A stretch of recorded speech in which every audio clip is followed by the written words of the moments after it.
warahmatullahi taala wabarakatuh.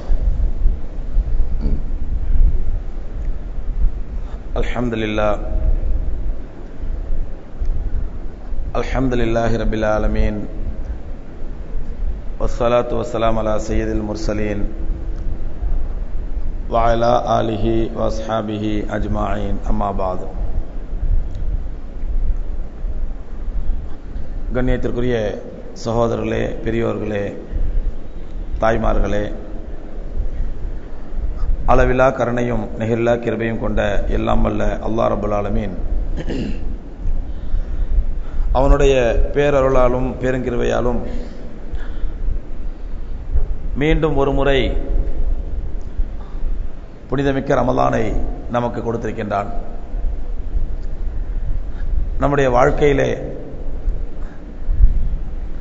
எத்தனையோ பேர் எத்தனையோ ரமலான்களை பார்த்தவர்கள் இருக்கின்றோம். இன்ஷா அல்லாஹ் இன்னும் அல்லாஹ் நாடிய அளவுக்கு எத்தனையோ பேர் ரமலான்களை இன்னும் பல ரமலான்களை பார்க்க இருக்கின்றோம். இந்த நிலையில் ஒவ்வொரு ரமலானிலும் ரமலானுக்கு பிறகும் நம்முடைய அமல்களில், நம்முடைய இபாதத்துகளில், நம்முடைய தக்வாவில் என்ன மாற்றம் ஏற்பட்டிருக்கின்றது, நம்முடைய பாவங்களில் என்னென்ன குறைந்திருக்கின்றது என்று நம்மை நாமே கணக்கிட்டு பார்த்து கொள்ள நாம் கடமைப்பட்டிருக்கின்றோம். அல்ஹம்துலில்லாஹ், ஒவ்வொரு ரமலானிலும் விதவிதமான தலைப்புகளிலே பயான்களை பேசியும் கேட்டும் வரக்கூடிய நாம் அந்த பயான்களின் மூலமாக, அந்த பல்வேறு தலைப்புகளிட்ட பயான்கள் மூலமாக நம்முடைய வாழ்க்கையிலே என்னென்ன மாற்றங்கள் நிகழ்ந்திருக்கிறது என்பதை நாம் சிந்தித்து பார்க்க கடமைப்பட்டிருக்கின்றோம். அல்லாஹ் ரப்பல் ஆலமீன் இதுவரை கேட்ட அல்லது பேசிய பயான்களில் நம்முடைய வாழ்க்கையில் நல்ல மாற்றங்களை ஏற்படுத்தியதை போன்று இந்த வருட ரமலானிலும் நாம் கேட்கக்கூடிய, பேசக்கூடிய விஷயத்தின்படி அமல் செய்யக்கூடிய தௌஃபீக்கை ரப்பல் ஆலமீன் எனக்கும் உங்களுக்கும் தந்தருள்வானாக. இந்த பயான்களின் மூலமாக பேசக்கூடிய எனக்கும் கேட்கக்கூடிய உங்களுக்கும் நம்முடைய தக்வாவிலும், நம்முடைய இபாதத்திலும், நம்முடைய இறை அச்சத்திலும் நல்ல முன்னேற்றத்தை ரப்பல் ஆலமீன் தந்தருள்வானாக என்று துஆ செய்த வண்ணமாக இன்றைய உரையை ஆரம்பம் செய்கின்றேன். அன்புக்குரியவர்களே, இன்றைய ரமலானிலே நாம் எடுத்துக்கொண்ட தலைப்பு அல் குர்ஆனில் அத்தாட்சிகள். குர்ஆன் என்ற வேதமே அல்லாஹ் ரப்பல் ஆலமீனுடைய பல்வேறு அத்தாட்சிகள் நிறைந்த வேதம். அல்லாஹ் குர்ஆனிலே பல இடங்களில் சொல்கின்றான், ஆயாத்தும் பையினாத், தெளிவான அத்தாட்சியாக இந்த வேதத்தை இருக்கின்றோம். முதல்ல நாம் ஒரு விஷயத்தை விளங்கிக் கொள்ள வேண்டும். அத்தாட்சிகள் என்றால் என்ன? ஆயிஷா ரலியல்லாஹு தஆலா அன்ஹா அவரிடத்தில் போய் பெருமானார் ஸல்லல்லாஹு அலைஹி வஸல்லம் அவருடைய குணாதிசயம் எப்படி இருந்தது என்று கேட்ட பொழுது புகாரியுடைய ஹதீஸில் வருகிறது, ஆயிஷா ரலியல்லாஹு தஆலா அன்ஹா சொன்னார்கள், கான ஹுல்குஹு அல் குர்ஆன், பெருமானாருடைய குணமே குர்ஆனாகத்தான் இருந்தது. ஆக இது ஒரு பெரிய அத்தாட்சி. அல்லாஹ்வுடைய குர்ஆன் பெருமானார் ஸல்லல்லாஹு அலைஹி வஸல்லம் அவர்களுடைய குணமாக இருந்தது. குர்ஆன் என்ன, பெருமானாருடைய குணம் என்ன, ரெண்டையும் வித்தியாசப்படுத்தி பார்க்க முடியாது. அந்த அளவுக்கு பெருமானாருடைய குணம்தான் அல்லாஹ்வுடைய குர்ஆனாக இருந்தது. அல்லாஹ்வுடைய குர்ஆன் தான் பெருமானார் ஸல்லல்லாஹு அலைஹி வஸல்லம் குணமாக இருந்தது. அந்த அடிப்படையில் ரசூலுல்லாஹி ஸல்லல்லாஹு அலைஹி வஸல்லம் அவர்களுடைய குணமாக அல்லாஹ்வுடைய குர்ஆன் அமைந்திருந்தது என்றால் இது ஒரு அல்லாஹ்வுடைய அற்புதமான அத்தாட்சி. அதனால்தான் குர்ஆனை இன்றைய அறிவியலோடு ஒப்பிட்டு பார்க்கும் பொழுது அறிவியல் விஞ்ஞானிகள் சொல்வார்கள், ஆய்வுக்கு வந்த பிறகு இறுதியில் ஒரு முடிவில் சொல்வார்கள், குர்ஆன் என்பது ஒரு அறிவியல் புத்தகம் அல்ல. குர்ஆன் என்பது ஒரு அறிவியல் புத்தகம் அல்ல. It is not book of science but book of science. இது அறிவியல் புத்தகம் அல்ல, ஆனால் but book of science, SIGNS, அத்தாட்சிகளின் புத்தகம். குர்ஆன் என்பது அறிவியல் புத்தகம் அல்ல. அறிவியல் ப்ரூஃப் பண்றதுக்கோ, அறிவியல் ஆதாரங்களை காட்டுவதற்கோ, அறிவியலை குர்ஆனை வைத்து ஆராய்ச்சி செய்வதற்கோ உள்ள வேதம் அல்ல. But book of science, SIGNS, அத்தாட்சிகளின் புத்தகம் இது. இதுல ஏராளமான அத்தாட்சிகள். ஏனென்றால் அல்லாஹ் ரப்பல் ஆலமீன் இதற்கு முந்தைய வேதங்களையும் அவன் தான் இறக்கி வைத்தான், இதற்கு முன்னால் உள்ள கிதாபுகளையும் அவன் தான் இறக்கி வைத்தான், இறுதி வேதமாகிய குர்ஆனை அல்லாஹ் இறக்கி வைத்தான். ஆனால் முந்தைய வேதங்களில் இல்லாத அத்தாட்சிகள் இந்த வேதத்தில் ரப்பல் ஆலமீன் அமைத்திருக்கின்றான். இன்ஜீலிலே இல்லாத அத்தாட்சி, ஜபூரிலே இல்லாத அத்தாட்சி, தௌராத்திலே இல்லாத அத்தாட்சி அல் குர்ஆனிலே ரப்பல் ஆலமீன் அமைத்திருக்கின்றான். காரணம் என்ன? என்ன காரணம்? மற்ற வேதங்களை இறக்கும் பொழுதெல்லாம் அல்லாஹ்வுக்கு தெரியும் இது இறுதி வேதம் அல்ல. இன்ஜீலை இறக்கும் பொழுது அல்லாஹ்வுக்கு தெரியும் இது இறுதி வேதம் அல்ல. தௌராத்தை இறக்கும் பொழுது ரப்பல் ஆலமீனுக்கு தெரியும் இது இறுதி வேதம் அல்ல. ஜபூரை இறக்கும் பொழுது அல்லாஹ்வுக்கு தெரியும் இது இறுதி வேதம் அல்ல. ஆனால் அல் குர்ஆனை இறக்கும் பொழுது ரப்பல் ஆலமீனுக்கு நன்றாக தெரியும் இதுதான் என்னுடைய இறுதி வேதம், இதற்கு பிறகு நான் ஒரு வேதம் இறக்கப் போவதில்லை. ஆகவே என்னுடைய எல்லா அத்தாட்சிகளையும், எல்லா ஆதாரங்களையும், என்னுடைய எல்லா குதிரத்துகளையும், என்னுடைய எல்லா அற்புதங்களையும் இந்த குர்ஆனிலே காட்டிவிட வேண்டும் என்று ரப்பல் ஆலமீன் நாடினான். அதனால் முந்தைய வேதங்களில் இல்லாத அற்புதங்கள், அத்தாட்சிகள் இந்த குர்ஆனிலே ரப்பல் ஆலமீன் இருக்கிறார். அது என்ன அத்தாட்சி, அது என்ன ஆதாரம், அது என்ன அற்புதம், அதைத்தான் நாம் அன்றாட ரமலானிலே தினந்தோறும் ஒவ்வொரு நாளிலும் அன்றைய தராவியில் ஓதப்படக்கூடிய ஆயத்துகளிலிருந்து ஒரு சில அத்தாட்சிகள். அருமை சகோதரர்களே, உங்களுக்கு விளங்குவதற்காக இன்றைய தினம் நீண்ட பயான் இல்லை. முதல் நாள் எல்லாரும் ரொம்ப டயர்டா இருப்போம். ஷார்ட்டா ஒரு சில விஷயங்களை மட்டும் சொல்லி முடிச்சிடுறேன்.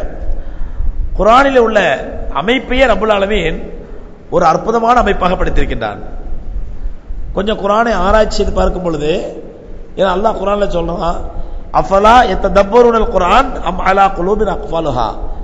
நீங்க கொஞ்சம் குர்ஆனை யோசிச்சு பார்க்க கூடாதா, ஆராய்ச்சி பண்ண கூடாதா, அல்லது ஆராய முடியாத அளவுக்கு, சிந்திக்க முடியாத அளவுக்கு உங்களுடைய உள்ளங்களிலே பூட்டு போடப்பட்டு விட்டதா? அல்லாஹ் கேட்கறான் சூரத் ஆல இம்ரான்ல.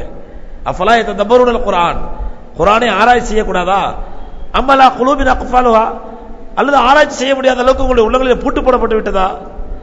அதே மாதிரி இன்னொரு வசனத்தை அல்லாஹ் சொல்றான், சிந்திக்கக்கூடிய மக்களுக்கு இதில் நிறைய அத்தாட்சிகள் இருக்கின்றன.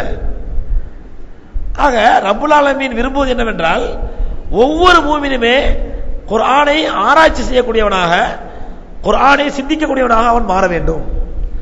ஒவ்வொரு மூமினுமே குர்ஆனை ஆராயக்கூடிய ஆராய்ச்சியாளனாக உருவாக வேண்டும் என்பது அல்லாஹ் ரப்பல் ஆலமீனுடைய விருப்பம். ஆனா இன்னைக்கு நம்ம முஸ்லிம்கள் குர்ஆனை ஆராய்ச்சி செய்வது ஒரு புறம் இருக்கட்டும், அதை ஆய்ந்து அதிலிருந்து படிப்பினை பெறுவது ஒரு புறம் இருக்கட்டும், எத்தனை பேர் நம்ம குர்ஆனை ஓத தெரிந்திருக்கின்றோம்? ஓத தெரிந்து, அரபி மொழி அறிந்து, அதை பொருள் உணர்ந்து, அதற்கப்புறம் ஆராய்ச்சி பண்ணி, அதெல்லாம் அடுத்தடுத்த கட்டம். எத்தனை பேர் முதல்ல நமக்கு குர்ஆன் ஓத தெரியும் என்பதை இந்த புனித ரமலானிலே சிந்திக்க கடமைப்பட்டிருக்கிறோம். ஏனென்றால் நம்ம எல்லாருக்கும் தெரியும், இந்த ரமலானுக்கும் அல்லாஹ்வுடைய அருள்முறை குர்ஆனுக்கும் நெருங்கிய தொடர்பு உண்டு, நெருங்கிய உறவு உண்டு, முக்கியமான தொடர்பு உண்டு இந்த ரமலானுக்கும் அல்லாஹ்வுடைய குர்ஆனுக்கும். அந்த ரீதியிலே சகோதரர்களே, நாம் ஆராயாவிட்டாலும், ஆராய்ச்சி செய்யாவிட்டாலும், அல்லது ஆராய்வதற்கு நமக்கு நேரம் இல்லாவிட்டாலும், அல்லது அல்லாஹ்வுடைய குர்ஆனை ஆராய்வதற்கு நமக்கு மனசு இல்லாவிட்டாலும், குறைந்தபட்சம் இஸ்லாமிய ஆய்வாளர்கள், இஸ்லாமிய அறிஞர்கள் ஆராய்ந்து வகுத்து தந்திருக்கக்கூடிய விஷயங்களை நாம் கவனமாக ஆர்வத்தோடு கேட்போம். என்றால் நம்முடைய உள்ளத்தில் அல்லாஹ்வுடைய அருள்மறை குர்ஆனை பற்றி ஒரு இனம் புரியாத ஒரு அன்பு நமக்கு ஏற்படும். அல்லாஹ்வுடைய குர்ஆன் மீது ஒரு இனம் புரியாத அன்பு ஏற்படும், நமக்கு ஒரு ஆர்வம் ஏற்படும். நானும் குர்ஆனை ஓத வேண்டும், ரப்பல் ஆலமீன் என்னிடத்தில் என்ன பேசுகிறான் என்பதை நானும் உணர வேண்டும், ரப்பல் ஆலமீன் இடத்தில் என்ன சொல்ல வருகின்றான், யா அய்யுஹல்லதீன ஆமனூ, மூமின்களே மூமின்களே என்று அல்லாஹ் கூப்பிடுகிறானே, என்னத்தான கூப்பிடுறான் என்று, அல்லாஹ் என்ன சொல்ல வர்றான் என்று கேட்க வேண்டும் என்ற ஆர்வம் நமக்கு ஏற்படும். அந்த அடிப்படையில் தான் இந்த நிகழ்ச்சியை உங்களுக்கு நாம் அல் குர்ஆனில் அத்தாட்சிகள், அல்லாஹ்வுடைய குர்ஆனில் உள்ள அற்புதங்கள், அத்தாட்சிகள், அல்லாஹ்வுடைய அற்புதமான அந்த குர்ஆனுடைய வடிவமைப்பு, இவற்றை பற்றி இன்ஷா அல்லாஹ் இந்த ரமலானிலே உங்களுக்கு சொல்ல இருக்கின்றோம். இதன் மூலமாக அல்லாஹ்வுடைய குர்ஆனை பற்றிய ஆர்வமும் ஆசையும், அல்லாஹ்வுடைய குர்ஆன் மீது அன்பும் காதலும் உங்களுடைய உள்ளத்திலே உருவாக வேண்டும் என்பதற்காக. அந்த அடிப்படையிலே குர்ஆனுடைய அமைப்பையே அல்லாஹ் எவ்வளவு அற்புதமா அமைச்சிருக்கான் பாத்தீங்கன்னா, அல்லாஹ் ஒரு ஆயத்துல சொல்றான், வ ஹலக்னா குல்ல ஷைஇன் ஸௌஜைன், எல்லா படைப்புகளையுமே நாம் இரட்டை இரட்டையாக ஜோடி ஜோடியாக படைத்திருக்கின்றோம் அல்லாஹ் சொல்றான். அந்த அடிப்படையில் உலகத்தில் பார்த்தீங்கன்னா இரவு பகல், மேடு பள்ளம், உயர்வு தாழ்வு, துனியா ஆகிரத், சந்திரன் சூரியன், இப்படி எல்லாமே டபுள் டபுள்டாக இரட்டை இரட்டையாக அல்லாஹ் படைச்சிருக்கிறான்.